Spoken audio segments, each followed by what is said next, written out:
Hello students, welcome back to my class. तो प्यारे बच्चों, आज के वीडियो में हम पढ़ेंगे क्लास 7 इंग्लिश की बुक हनी कॉम का फर्स्ट चैप्टर का नाम है द 3 क्वेश्चंस।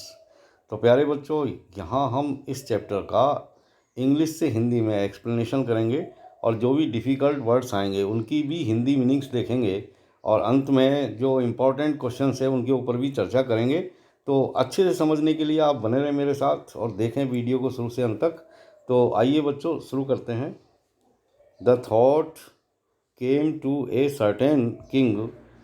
द थॉट यानी ये विचार किसी राजा के पास पहुंचा, that he would never fail, कि वह कभी भी फेल नहीं होगा, इफ़ ही न्यू 3 थिंग्स, यदि वो 3 चीज़ों को जान जाएगा।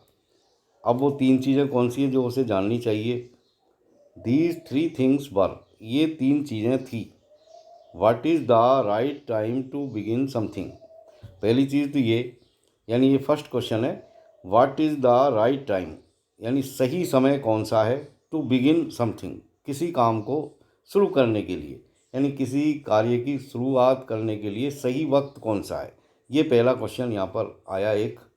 विच people should he listen to, और कौन से लोगों को उसे सबसे पहले सुनना चाहिए। और तीसरा क्वेश्चन है, what is the most important thing for him to do, यानी उसके लिए सबसे महत्वपूर्ण कार्य करने के लिए क्या है। तो ये 3 क्वेश्चन यहाँ पर आए हैं और पाठ का नाम भी ये 3 क्वेश्चंस है। और इस तरह की ये बात राजा के पास पहुँची कि यदि वो इन 3 चीज़ों को अच्छी तरह समझ जाएगा, अच्छी तरह करेगा, तो वो कभी भी फेल नहीं होगा, कभी भी असफल नहीं होगा। The king therefore sent messengers throughout the kingdom, kingdom का मतलब राज्य। देयरफॉर यानी इसलिए राजा ने सेंट यानी भेजे, मैसेंजर्स यानी दूतों को, थ्रू आउट द किंगडम यानी पूरे राज्य में, यानी पूरे राज्य की सीमाओं के अंदर अंदर उसने अपने मैसेंजर्स को भेजा। क्यों भेजा? Promising a large sum of money, promising यानी वादा करते हुए, a large sum of money यानी ढेर सारा धन, टू एनी वन किसी भी उस व्यक्ति को देने के लिए, who would answer these 3 questions, जो इन 3 प्रश्नों के जवाब देगा। यानी इस तरह की घोषणा उसने करवाई पूरे राज्य में कि जो भी व्यक्ति इन 3 क्वेश्चंस का सही सही जवाब देगा, उसको राजा वादा करता है कि उसे बहुत सारा धन इनाम में दिया जाएगा। Many wise man came to the king, wise यानी बुद्धिमान, मैन यानी आदमी, तो बहुत सारे बुद्धिमान आदमी राजा के पास आए। But they all answered his questions differently, differently मतलब अलग अलग तरीके से। लेकिन उन जितने भी लोग राजा के पास आए, उन्होंने इन प्रश्नों के अलग अलग तरीके के जवाब दिए। In reply to the first question, पहले प्रश्न के जवाब में बहुत सारे रिप्लाई राजा को मिले। जैसे सम सेट, कुछ लोगों ने कहा कि the king must prepare a time table, कि राजा को एक टाइम टेबल प्रिपेयर करना चाहिए, मतलब तैयार करना चाहिए एक जो है टाइम टेबल, मतलब समय सारणी, and then follow it strictly, और उसे कठोरता से लागू करना चाहिए। स्ट्रिक्टली उस टाइम टेबल के अनुसार ही वो अपना काम करे। ओनली इन दिस वे, सिर्फ इसी तरीके से, दे सेड उन्होंने कहा, कुड ही डू एवरीथिंग, वह हर काम को कर सकता था, एट इट्स प्रॉपर टाइम, अपने सही वक्त पर। अदर्स सेड, दूसरे लोगों ने कहा, that it was impossible to decide in advance, in advance यानी पहले से ही, डिसाइड यानी तय करना, निश्चय करना, इम्पॉसिबल यानी जो है असंभव, यानी कुछ लोगों ने यह कहा कि पहले से ही ये निश्चित करना बिल्कुल असंभव है कि the right time for doing something, यानी सही वक्त कौन सा है, ये पहले से ही इसका अनुमान लगाना बहुत ही असंभव बात है कि भाई सही वक्त कौन सा है सही काम करने के लिए। The king should notice all that was going on, इसलिए राजा को हमेशा ध्यान रखना चाहिए कि क्या गतिविधियां हो रही है, और अवॉइड फुलिस प्लेजर्स यानी मूर्खतापूर्ण आमोद प्रमोद, यानी बेकार का शौक या बेकार के जो है बेवकूफ़ी भरे जो है प्लेजर्स यानी आमोद प्रमोद या आनंद के काम राजा को उनसे बचना चाहिए। एंड अवॉइड का मतलब होता है बचना। And always do whatever seem necessary at that time, और राजा को उस वक्त जो भी आवश्यक हो वह काम करना चाहिए। वाट एवर यानी जो कुछ भी, सीम्ड यानी दिखाई दे, नेसेसरी मतलब आवश्यक। यट अदर सेट, और कुछ लोगों ने ये कहा, that the king needed A council of wise man. कुछ लोगों ने ये कहा कि राजा को एक काउंसिल ऑफ वाइज मैन की ज़रूरत है, मतलब बुद्धिमान लोगों की एक परिषद की ज़रूरत है। काउंसिल का मतलब होता है परिषद, वाइज मैन यानी बुद्धिमान लोग। Who would help him act at the proper time, तो ऐसे लोग, ऐसी परिषद के लोग राजा को सही वक्त पर काम करने की, जो सही वक्त होगा उस वक्त वो उसकी सहायता करेंगे, हेल्प करेंगे। This was because one man would find it impossible to decide correctly. ऐसा इसलिए क्योंकि एक व्यक्ति वुड फाइंड इट इम्पॉसिबल, वो इसे असंभव, यानी एक व्यक्ति के लिए असंभव होगा कि ये डिसाइड करना करेक्टली, यानी इस बात को का निश्चय करना कि भाई सही वक्त कौन सा है, सही तरीके से वो डिसाइड नहीं कर सकता अकेला व्यक्ति, इसलिए परिषद के लोग उसकी हेल्प करेंगे। Without help from others the right time for every action, बिना हेल्प लिए दूसरों की सही समय कौन सा है हर कार्य को करने के लिए, ये जो है बहुत ही मुश्किल है। और ऐसा तभी संभव होगा जब राजा एक बुद्धिमान लोगों की परिषद का गठन कर लेगा, तो वो परिषद के सदस्य उसको सही वक्त पर उसकी कि भाई ये सही वक्त आ गया, इस समय अब राजा को अपना कार्य करना चाहिए, इस तरह की हेल्प वो परिषद के लोग राजा को देंगे। बट देन अदर सेट, लेकिन कुछ लोगों ने ये कहा, that there were some things which could be urgent, कि भाई कभी कभी अर्जेंट काम भी होते हैं। These things could not wait for the decision of the council, ऐसे कार्यों को के लिए परिषद के निर्णय की का इंतज़ार नहीं किया जा सकता। In order to decide the right time decide करने के लिए, फॉर डूइंग समथिंग, किसी काम को करने के लिए, it is necessary to look into the future, ये आवश्यक है कि हम भविष्य की तरफ देखें। And only magicians could do that, और सिर्फ जादूगर ही ऐसा कर सकते हैं। The king therefore would have to go magicians, तो उन लोगों ने ये कहा कि राजा को इसके लिए जादूगरों के पास जाना चाहिए। मैजिशियन मतलब जादूगर। In their answers to the second question, और जो दूसरा क्वेश्चन था उसके जवाब में लोगों ने क्या कहा, सम सेड, कुछ लोगों ने ये कहा, that the people most necessary to the king were his councillors, कुछ लोगों ने ये कहा कि राजा के लिए जो सबसे महत्वपूर्ण व्यक्ति होते हैं वो उसके काउंसिलर्स होते हैं, यानी उसके सभासद होते हैं। अदर सेट, दूसरे लोगों ने ये बताया, द प्रिस्ट्स, यानी पुजारी राजा के लिए सबसे महत्वपूर्ण है। A few others choose the doctors, कुछ लोगों ने डॉक्टरों के बारे में बताया कि भाई डॉक्टर जो है यानी चिकित्सक जो है वो राजा के लिए सबसे ज़्यादा महत्वपूर्ण है। एंड येट अदर्स सेट, और कुछ लोगों ने ये कहा, that his soldiers were the most necessary, कि राजा के लिए उसके सिपाही सबसे ज़्यादा महत्वपूर्ण होते हैं। टू द थर्ड क्वेश्चन, और तीसरे प्रश्न के जवाब में, सम सेट, कुछ लोगों ने कहा कि साइंस, यानी कुछ लोगों ने कहा कि विज्ञान सबसे महत्वपूर्ण है। अदर्स चूज फाइटिंग, कुछ लोगों ने युद्ध को सबसे ज़्यादा ज़रूरी बताया। And yet others religious worship, और कुछ लोगों ने धार्मिक पूजा पाठ को राजा के लिए ज़्यादा महत्वपूर्ण बताया। As the answers to his questions were so different, अब चूंकि जो आंसर्स राजा के पास आए अपने प्रश्नों के लिए वर सो डिफरेंट, वो इतने ज़्यादा अलग अलग तरह के थे कि the king was not satisfied, कि राजा सेटिस्फाई नहीं हुआ, मतलब संतुष्ट नहीं हुआ। एंड गेव नो रिवार्ड, इसलिए राजा ने किसी को भी रिवार्ड नहीं दिया, मतलब किसी को भी इनाम नहीं दिया। इंस्टीड का मतलब होता है इसके अलावा या इसके बजाय। He decided to seek the advice of a certain hermit, राजा ने एक एक हर्मिट, हर्मिट का मतलब होता है साधु संत। तो राजा ने एक संत यानी किसी साधु की जो है एडवाइस लेने का निश्चय किया, एक संत की जो है सलाह लेने का निश्चय किया। एडवाइस मतलब सलाह, डिसाइड यानी निश्चय करना, सर्टेन हर्मिट यानी कोई संत या कोई जो है साधु, who was widely known for his wisdom, और ये साधु अपनी बुद्धिमानी के लिए चारों तरफ जाना जाता था, मतलब बहुत ही लोकप्रिय था। वाइडली नोन का मतलब होता है लोकप्रिय या प्रसिद्ध।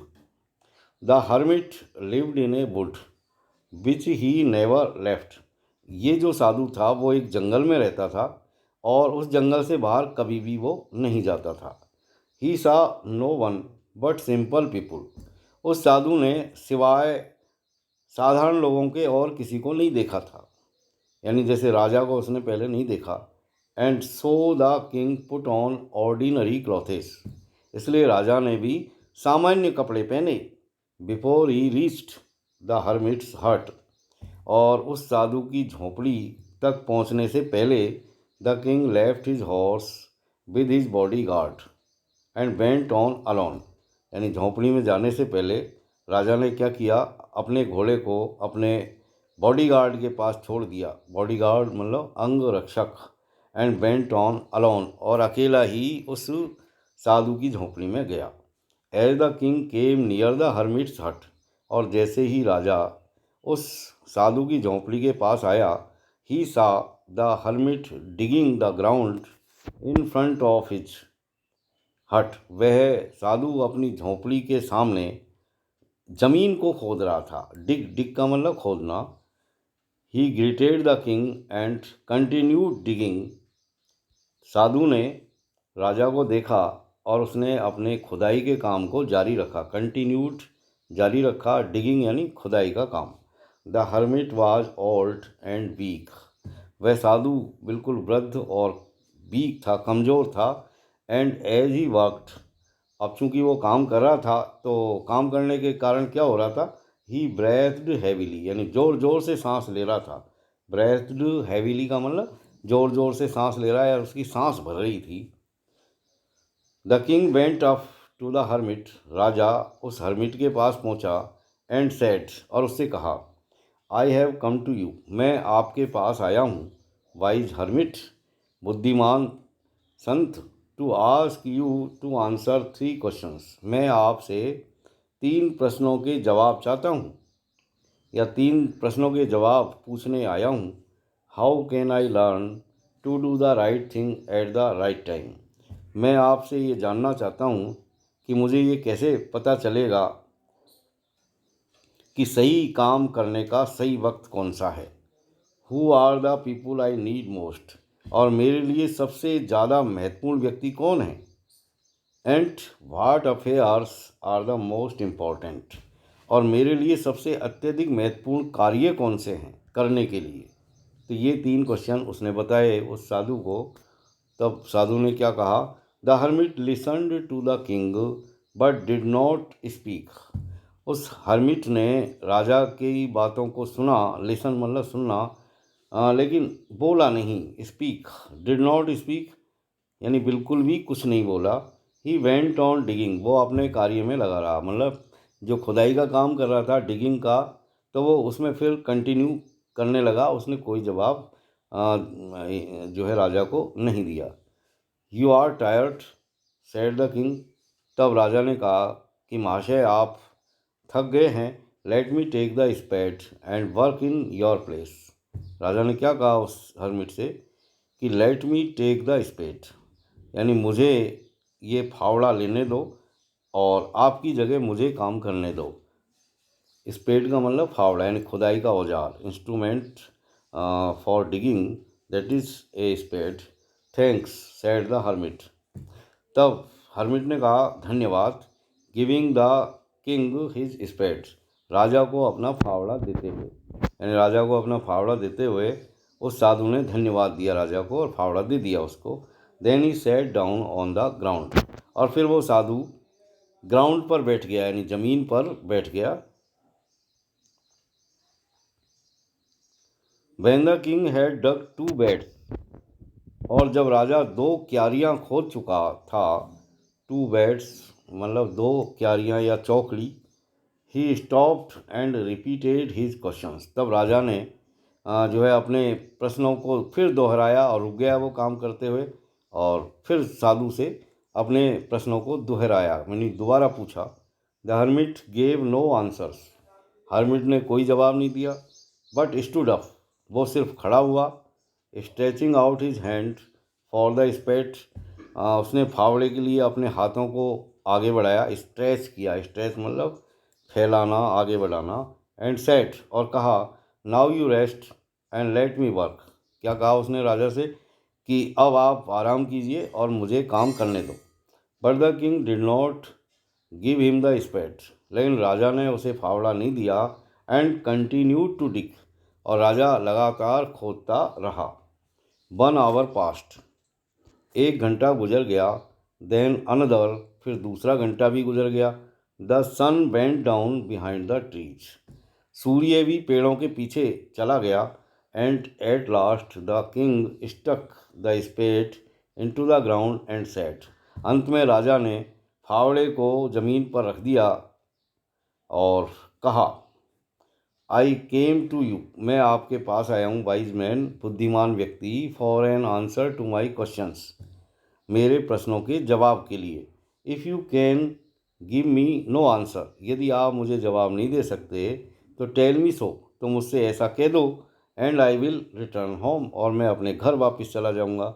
Here comes someone running sad the hermit, उसी वक्त शायद कोई व्यक्ति उधर आ रहा था दौड़ता हुआ, तो हर्मिट ने कहा कि यहाँ कोई आदमी आ रहा है दौड़ता हुआ।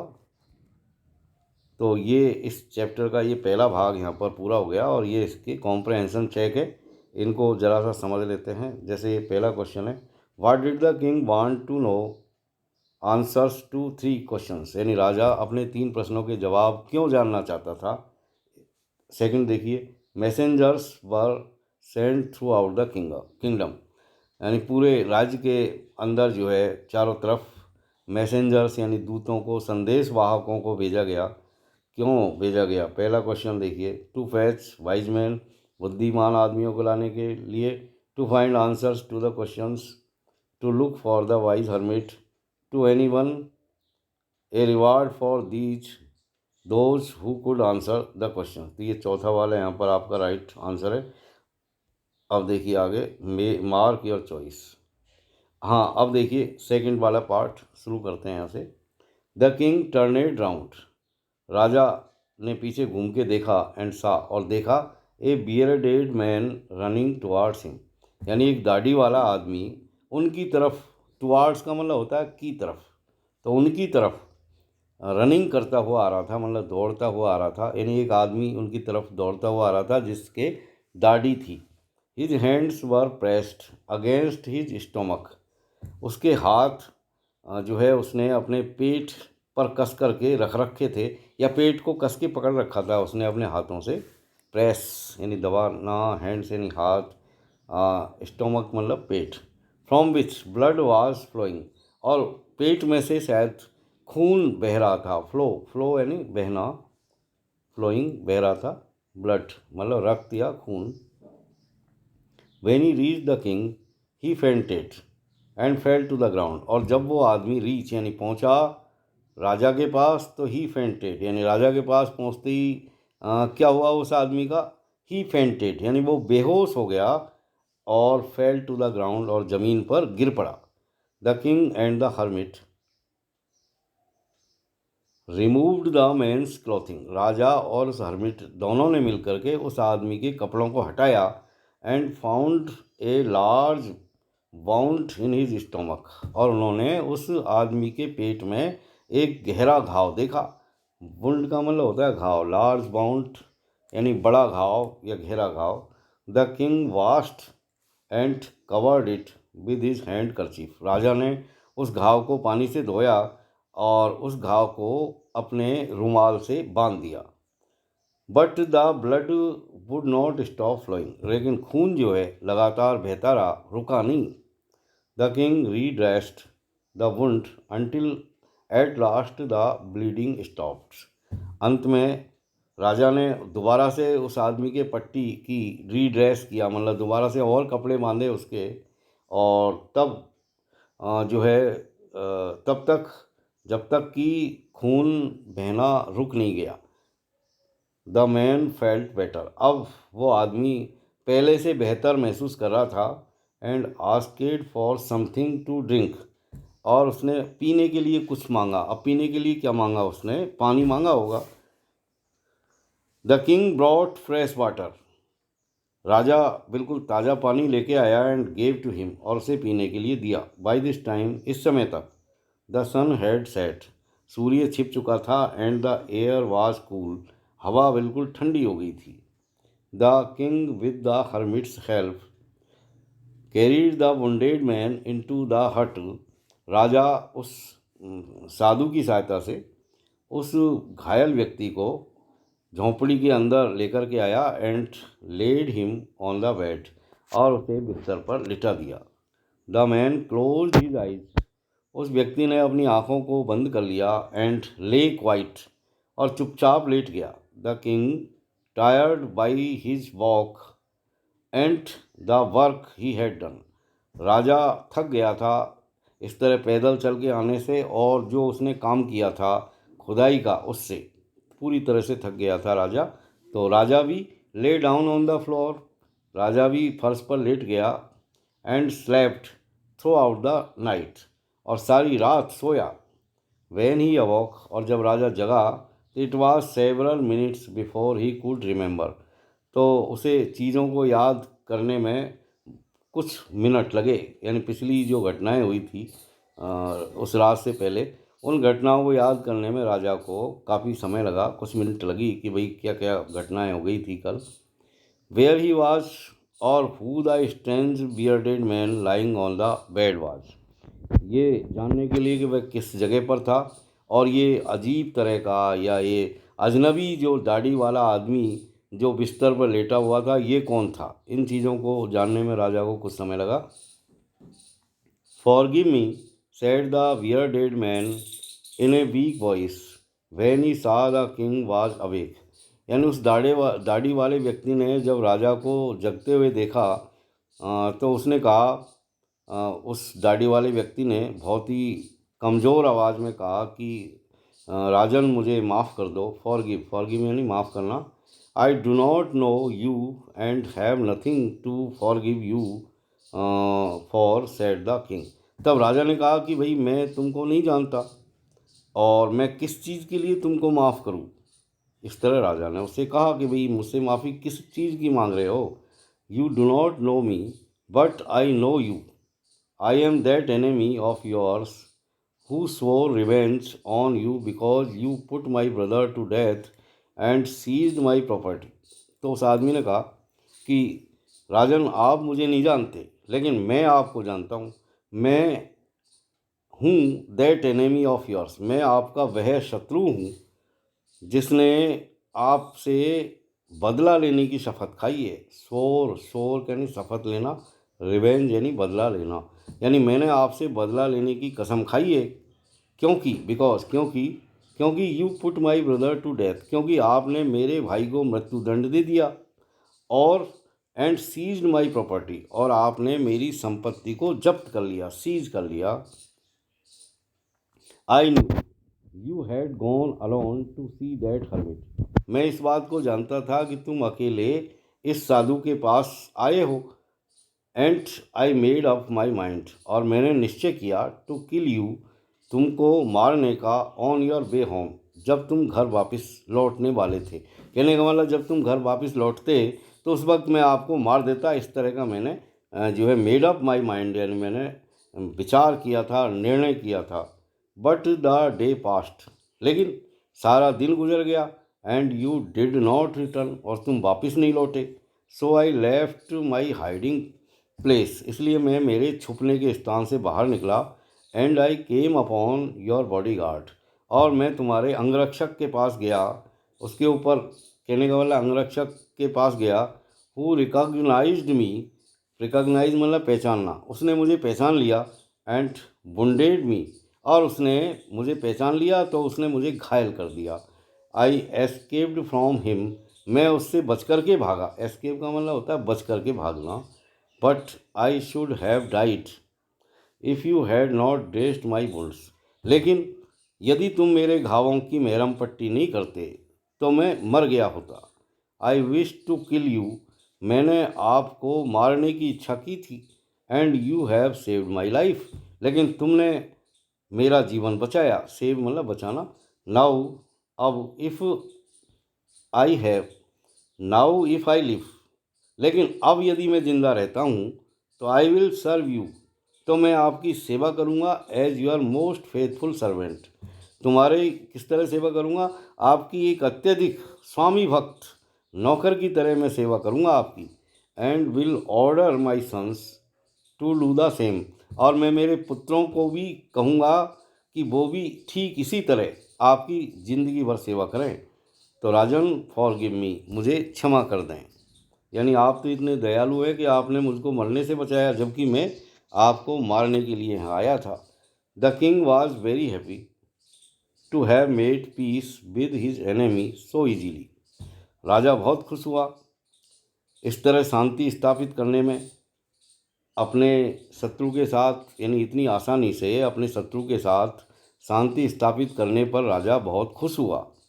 एनेमी इजीली यानी आसानी से, हैव मेड पीस का मतलब होता है शांति स्थापित करना।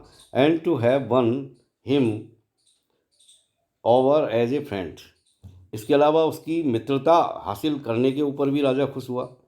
ही not only forgave him, राजा ने न केवल उसको माफ़ कर दिया, बट टू सेट, लेकिन राजा ने ये कहा कि he would send his servants, कि वह यानी राजा अपने नौकरों को भेजेगा।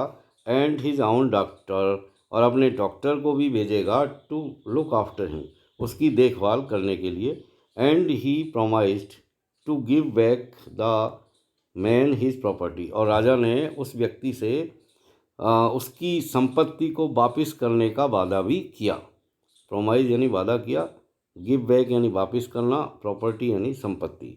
लीविंग द वुंडेड मैन, उस घायल आदमी को छोड़ करके the king went out of the हट, राजा उस झोंपड़ी से बाहर निकला। And looked round for the hermit, और चारों तरफ उसने साधु की तलाश की।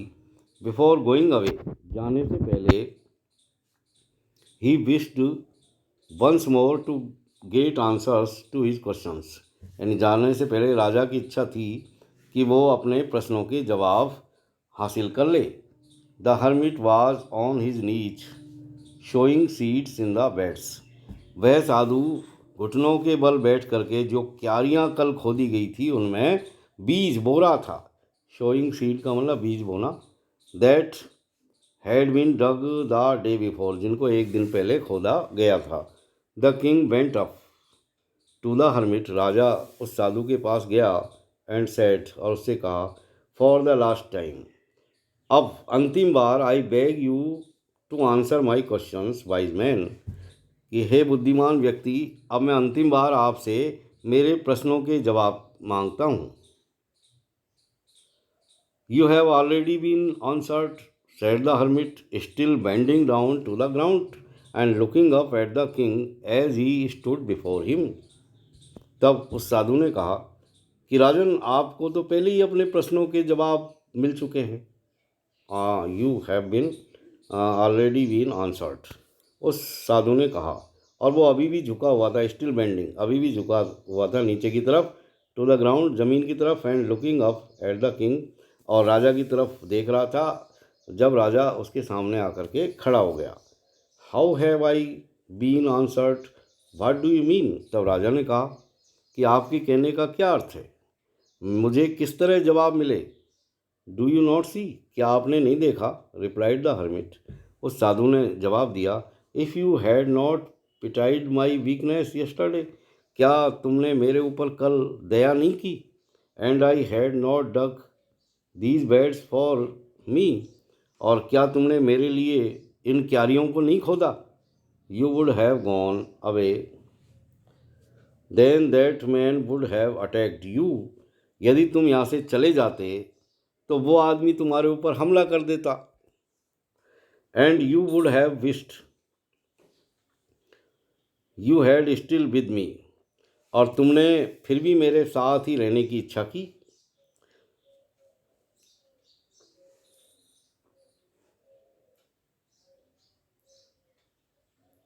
So the most important time was when you are digging the beds. तो इस तरह हर्मिट ने उसे समझाया कि आपके लिए सबसे महत्वपूर्ण काम उस वक्त ये था कि तुम मेरे लिए क्यारियाँ खोद रहे थे। So the most important time was, आपके लिए सबसे महत्वपूर्ण समय वह था when you are digging the beds, जब तुम क्यारियाँ खोद रहे थे। ये पहले प्रश्न का जवाब हो गया। And I was the most important man, और मैं आपके लिए सबसे महत्वपूर्ण व्यक्ति था। And to do me good was your most important business, और तुम्हारे लिए, मेरे लिए जो तुमने जो भला कार्य किया, यानी मेरे लिए जो आपने भलाई का काम किया, वो तुम्हारा सबसे महत्वपूर्ण बिजनेस था, यानी सबसे महत्वपूर्ण काम था।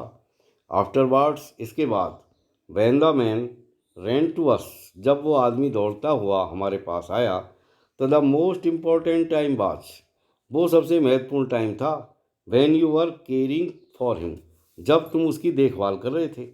Because if you had not dressed his wounds, यदि तुम उसके घावों की महरम पट्टी नहीं करते तो ही वुड हैव डाइड, तो वह मर जाता।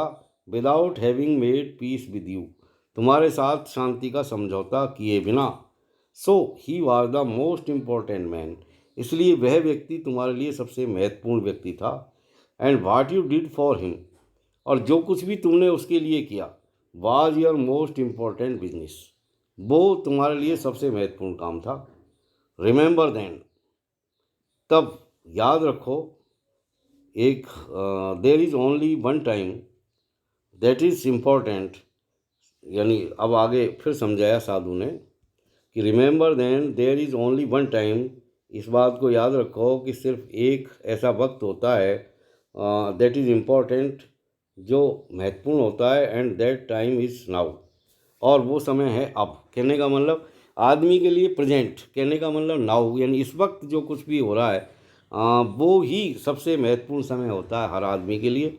It is the most important time because it is the only time we have any power to act. ऐसा इसलिए क्योंकि ये जो अब जो समय है, यही सबसे महत्वपूर्ण टाइम होता है, क्योंकि यही सिर्फ वह समय है जब we have any power to act, जब हमारे पास कोई भी कार्य करने की ताकत होती है, शक्ति होती है। The most necessary person is the person you are with at a particular moment, यानी किसी भी विशेष समय जिस व्यक्ति के साथ आप होते हो, वही आपके लिए सबसे महत्वपूर्ण होता है, वही व्यक्ति आपके लिए सबसे महत्वपूर्ण होता है। यानी जब किसी पर्टिकुलर टाइम पे जब तुम किसी व्यक्ति के साथ होते हो, तो जिस व्यक्ति के भी साथ आप होते हो, वही व्यक्ति आपके लिए सबसे महत्वपूर्ण है। For no one knows what will happen in the future, क्योंकि आगे भविष्य में क्या होने वाला है ये कोई भी व्यक्ति नहीं जानता। And whether we will meet any one else, और ये भी सुनिश्चित नहीं है कि हम और किससे मिलेंगे।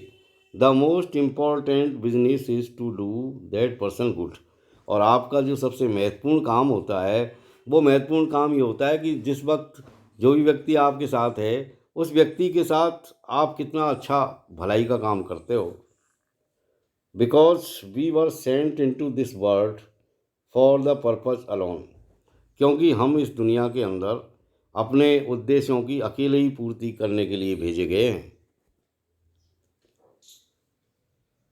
तो प्यारे बच्चों, ये लियो टॉल्स्टॉय जो कि एक रूसी लेखक थे, उनकी जो है कहानी है, और बहुत ही अच्छी कहानी है। थोड़ा फिलोसफिकल टच है, लेकिन फिर भी महत्वपूर्ण है जीवन में ढालने के लिए। तो प्यारे बच्चों, अब यहाँ ये आपका चैप्टर पूरा होता है। अगले वीडियो में एक नए चैप्टर के साथ फिर मिलते हैं। तब तक के लिए have a nice time. Thank you very much for watching.